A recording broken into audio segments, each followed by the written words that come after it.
আসসালামু আলাইকুম, সবাই কেমন আছেন? আজকে আমি শুটকি ভর্তা বানাবো, সেই রেসিপিটা আমি আপনাদের সাথে শেয়ার করব। শুটকি ভর্তা বানানোর জন্য চুলায় একটা আমি প্যান বসিয়ে দিয়েছি। প্যানের মধ্যে আমি সর্ষের তেল দিয়ে দিলাম। আপনারা সয়াবিন তেলও দিতে পারেন, কিন্তু সর্ষের তেল দিলে আসলে ভর্তাটা কিন্তু খেতে কিন্তু বেশি মজা হয়। এখানে আমি পেঁয়াজ রসুনটা একটু বেশি করে দিয়েছি। আসলে আমি আজকে লটকে মাছের শুটকির ভর্তা বানাবো। পেঁয়াজ মরিচটা এদিকে শুটকিটা আমি এই শুটকিটা ছোট ছোট করে কেটে হালকা তেলে নিয়েছিলাম। তেলে সুন্দর করে গরম পানি দিয়ে ধুয়ে নিয়েছি। নিয়ে এটা যখন আমার এই ধরুন পেঁয়াজ রসুনটা একটু টালা হয়ে আসবে, এর মধ্যে তখন আমি শুটকিগুলো দিয়ে দেবো। আসলে এভাবে শুটকি ভর্তা বানালে শুটকি ভর্তাটা খেতে কিন্তু অনেক মজা হয়।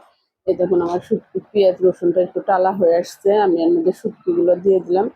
তো শুটকিগুলো এভাবে সুন্দর করে নেড়ে চেড়ে আমি টেলে নেব। আসলে শুটকি ভর্তাটা এভাবে বানালে অনেক আঠা হয়, খেতেও আলাদা মজা হয়। আপনারা এই দেখেন এভাবে। আর মরিচটা আমি আগে থেকে টালা আছে দেখে আমি আর মরিচটা টেলে নিলাম না। মরিচ আমি সবসময় একবারে বেশি করে টেলে আমি পলিথিনে ভরে নর্মাল ফ্রিজে রেখে দিই। এই যে দেখুন এই পর্যায়ে সুন্দর করে যে টালা হয়ে আসছে, এই পর্যায়ে এখন আমি এটা চুলা থেকে নামিয়ে নেব। এটা আমি ঠান্ডা করে পাটায় বেটে নেব। এই যে দেখুন এটা এইভাবে একটু পেঁয়াজ মরিচটা একটু বেশি আবার ভেজে ফেলবেন না, বেশি ভাজলে কিন্তু ভালো লাগবে না।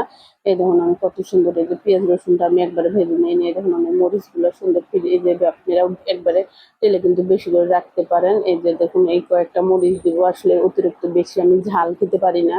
আপনারা যদি ঝাল বেশি খান বেশি দিতে পারবেন। এই দেখুন ভর্তাটা আমার কত সুন্দর আমি বেটে নিয়েছি, কালারটা কত সুন্দর হয়েছে, খেতেও কিন্তু অনেক মজা হবে।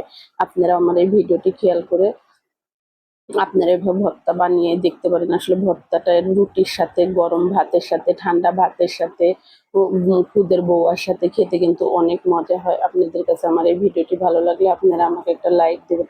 ধন্যবাদ সবাইকে।